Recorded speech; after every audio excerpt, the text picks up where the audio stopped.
The strict professor.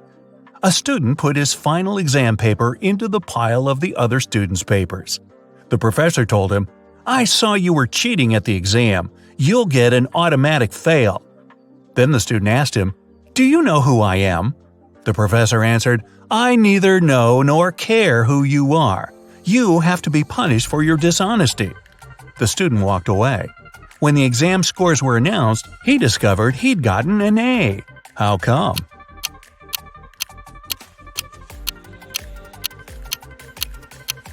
The professor indeed didn't know who the student was. That's why he graded his paper just like anyone else's. The chef's out. The owner of the restaurant, Vegan Paradise, called the police. He was in a panic. "Someone has attacked our chef. He was taken to a hospital several minutes ago. Our rivals must have sent someone to ruin my business." When the police officers came to the restaurant, they learned that 3 people had been in the staff area during the accident. The first cook was cutting onions when the chef was hurt. He told the police his vision had been blurred because of the tears, and he hadn't seen anything. The second cook was peeling shrimps when the accident happened. He said he had been listening to music through his earphones, and he hadn't heard anything. The third person, a waitress, claimed she had been serving lemonade outside. Who's lying?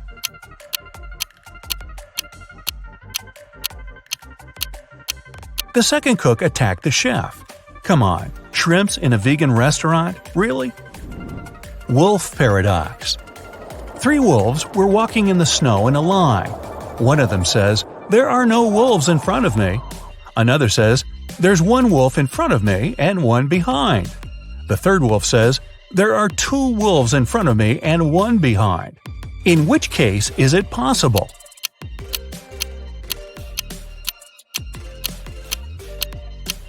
It's possible only if the third wolf's lying. Puppy mystery. Emily had a puppy she loved to the moon and back, but those around her couldn't stand the adorable pooch. Emily's husband hated how much time his wife spent with the dog. Her friend Deborah didn't like that every time she visited Emily, she had fur on her clothes. And the family maid just wasn't a fan of animals. One day, Emily came home and didn't find her puppy. The woman was furious. Her husband told her he had just come back from work and knew nothing about the dog. Her friend got offended. "I left my scarf here last evening. I've come to pick it up." The maid claimed she hadn't even come close to the pup because of her allergy. Who knows where the pooch is?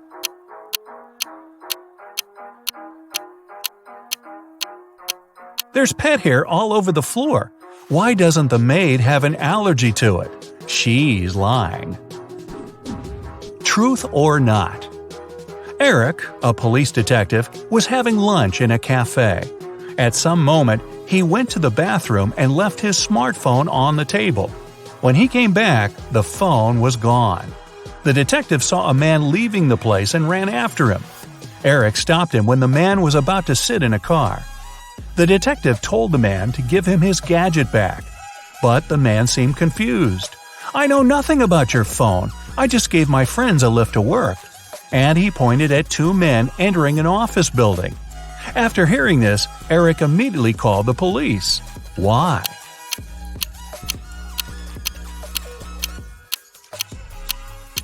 The man lied. His car was a sports convertible with just 2 seats. The car wouldn't have fit 3 men. Who went out? In the middle of the night, Dennis was woken up by a loud crash. One of the kids must have been out. But they know they aren't allowed to leave after curfew. The man went to check on the children. All 3 of them, Catherine, Ruth, and Larry, seemed to be sleeping peacefully. Look at the kids and try to figure out who sneaked out of the house.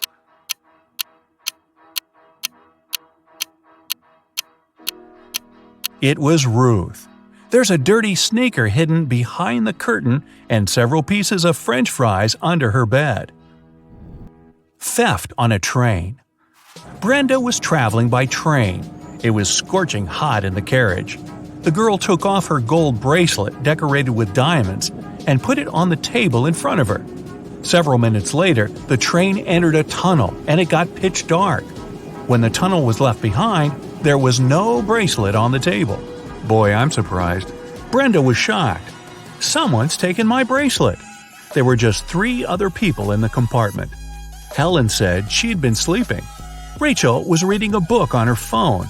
And Gregory had gone to the bathroom even before the train entered the tunnel. Who took the bracelet?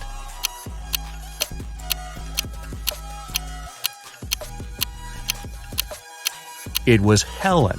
At first, she had her sleeves rolled up, but now they covered her arms down to the wrists, hiding the bracelet.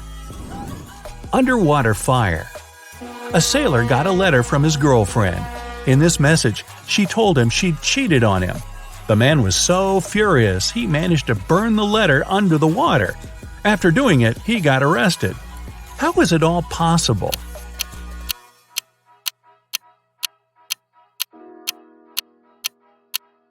The man was a sailor on a submarine. A New Year party.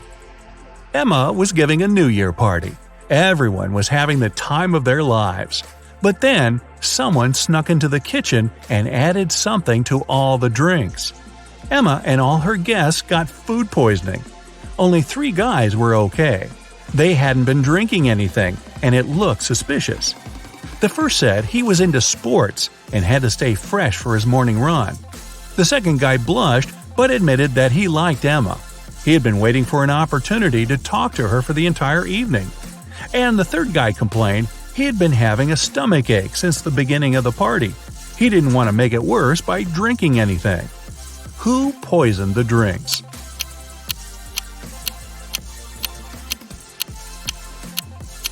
It was the second guy. He has shoe covers on. He was wearing them not to leave footprints on the kitchen floor. King's heir. An old king has passed away. 2 men, the true heir and an imposter, claim to be his long-lost son. Both fit the description. In their 30s, tall, blonde, and with facial features similar to those of the late king. One of the ministers suggests a blood test to identify the true heir. One man immediately agrees, while the other flatly refuses. Surprisingly, the one who has agreed is arrested, while the other man is correctly accepted as the rightful heir. Why?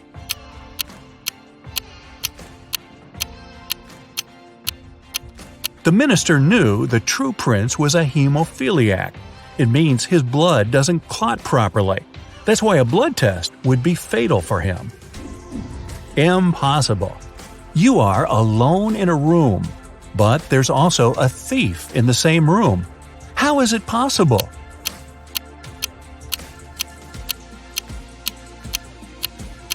Sorry to break it to you, but you're the thief. Which mom's rich? Look at these beautiful young moms. They both look stylish, but only one of them is loaded. Which one?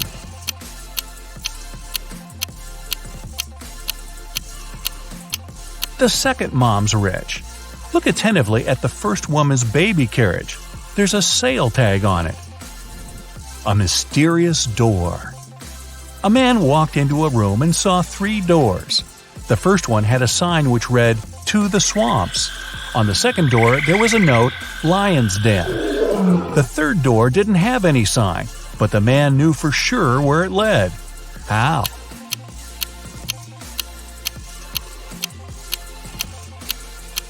It was the door he had entered through. A missing millionaire.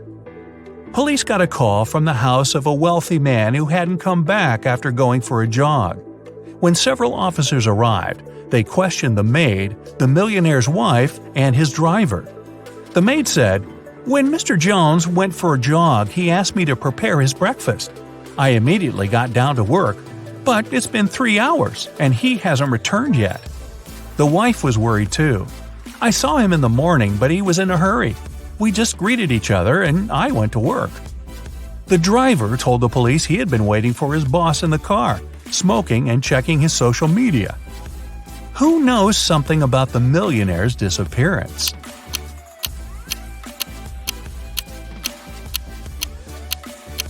The maid's lying. If she had cut the apples for breakfast 3 hours ago, they would have turned brown by now.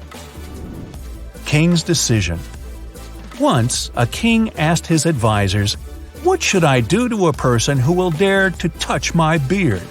I need to punish this crime somehow." The first advisor said, "Put them in prison for 3 years." The second advisor answered, "Oh, make them leave the country and tell them to never come back." The third advisor provided an unexpected reply. They should be given sweets. The king thought for a while and agreed with the third advisor. Why?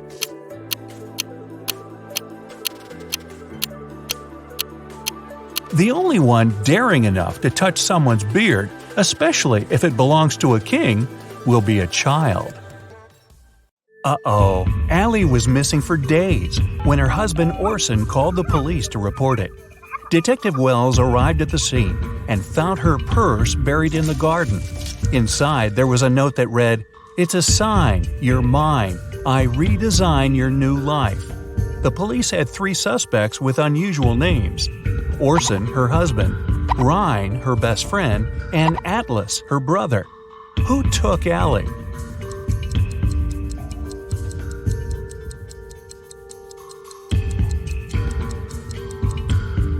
It was Ryan. Almost all the words in the note rhyme with his name. While driving in a storm, John saw 3 people standing in the rain at the bus stop, but he only had 1 seat available in his car. Who gets the ride? His childhood friend, an old lady that looks like she's freezing, or his wife?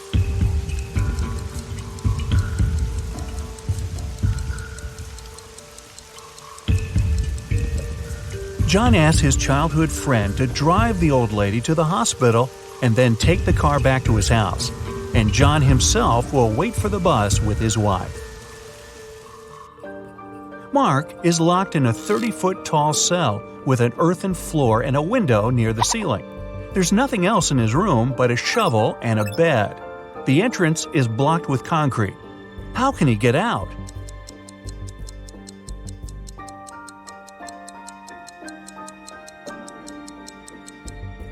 Mark can shovel the soil to the wall underneath the window and climb out. Detective Jones was called one day by Border Control about a suspicious pickup truck. Every day, the vehicle went back and forth between 2 countries with a large sack in the back of its truck bed. When the detective opened the sack, it was filled with sand. What was the driver smuggling?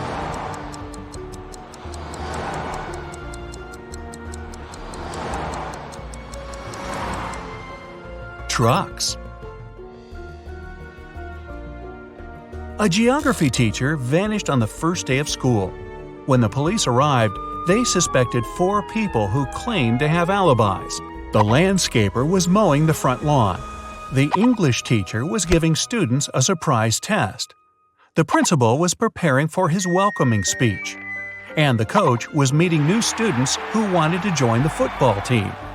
Who was lying?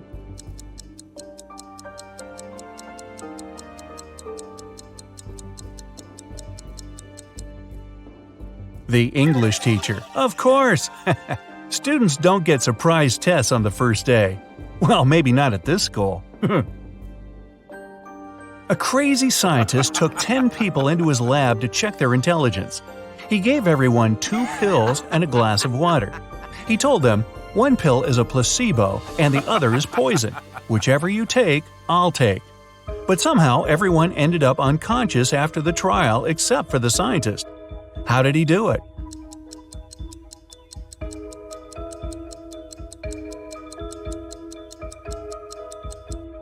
Both pills were placebo. The poison was in the water.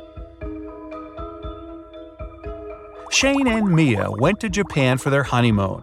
Only Shane came back, and Mia's family called the best detective in town. What should be the detective's first move? Inspect Shane's suitcase. Inspect Shane's house. Call the travel agency Shane and Mia used.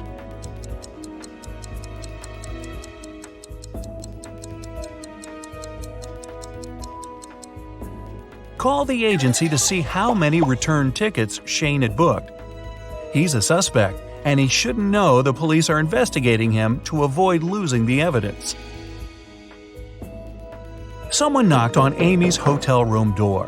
When she opened it, she saw a mysterious man. He apologized and said he'd mistaken Amy's room for his. When he left, Amy called the police. Why?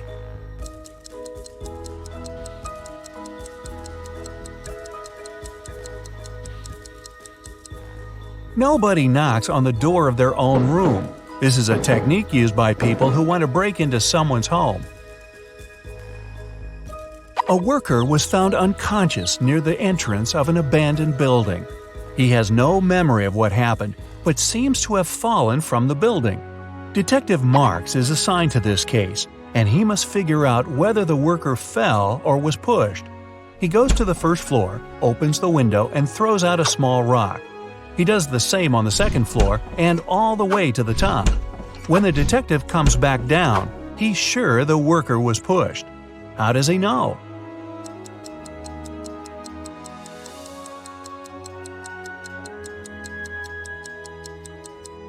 He had to open windows on all floors to throw out rocks. This was an abandoned building, and someone closed the window right after pushing the worker. James ordered a coffee from his local bakery, put in some sugar, but then noticed a fly in his cup. He told the staff member, and they took back the coffee and brought him a new one. But when he got a sip, he got angry. Why?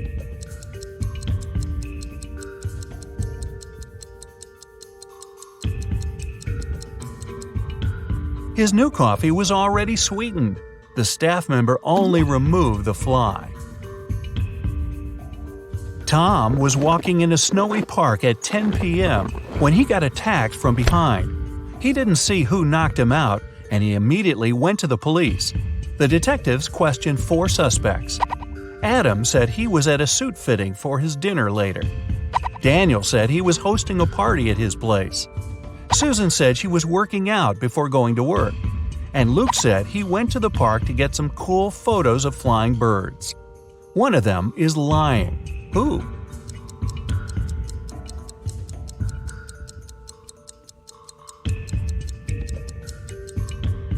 It's Luke. It's next to impossible to see birds at night in winter.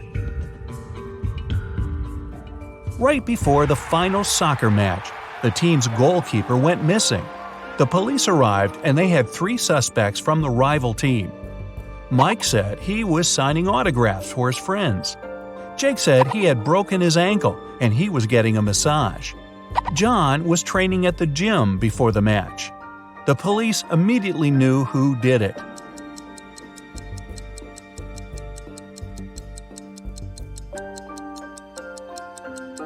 It was Jake. You don't get a massage when you break your ankle. A doctor walked into an unconscious patient's ward. There, he saw a nurse buttoning up her shirt. As soon as she noticed him, she exclaimed, "It's not what you think." The nurse isn't lying, but why was her shirt unbuttoned in the first place?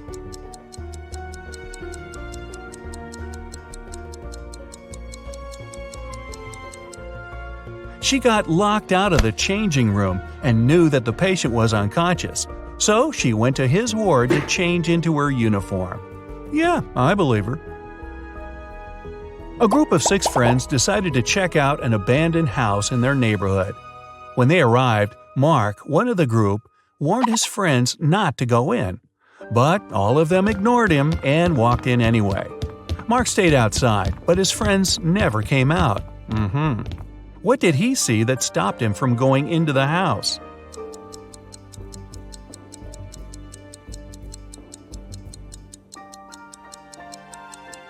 There were footprints going in, but none coming out.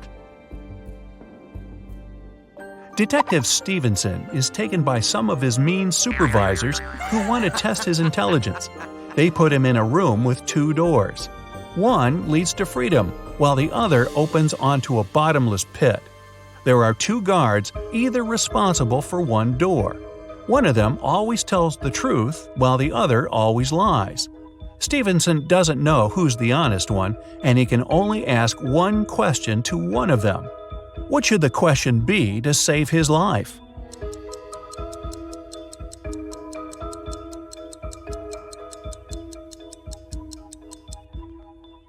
If I ask the security guard next to you which door leads to freedom, what will he say?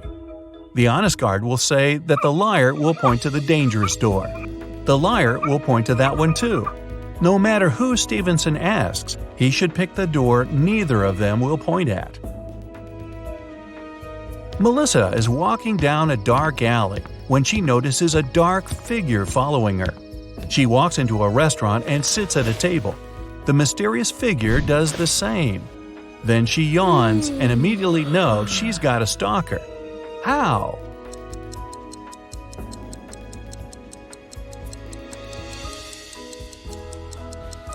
When she looked up, the mysterious figure was also yawning. It means they had been watching her. The director of a large company was found unconscious in his office. The police showed up, saw the messy office, and realized that a fight had gone down. They went to his secretary and asked to see the list of visitors that day. Immediately, they knew who did it. How?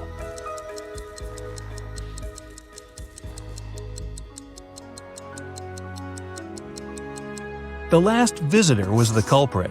During the fight, the wall clock also stopped because it got hit. It showed the exact time the last appointment took place.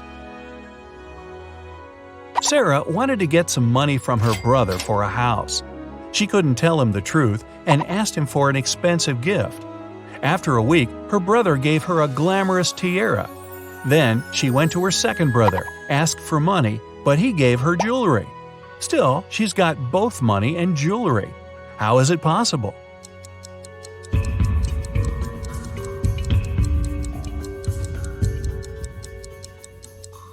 She asked for a similar jewelry item and sold one of them. Susie went on a dating website and found 3 guys that she liked, all with some very impressive backgrounds. But only one of them is telling the truth. Can you guess which one? Shane said he was an astronaut. He went to Mars and enjoyed a beautiful sunset. Chris said he was a scientist and went to the North Pole. He enjoyed being on floating ice and seeing both Arctic foxes and penguins. Dylan said he was a pilot, and once he flew his helicopter so fast he broke the sound barrier.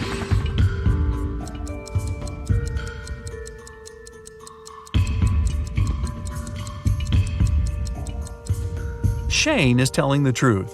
The sunset on Mars is blue. There are no penguins in the North Pole, and helicopters can't travel faster than the speed of sound. Oh, and yes, we'll also ignore the fact that no one's been to Mars yet. Susie also thinks Shane has beautiful eyes, so who are we to disrupt this love connection?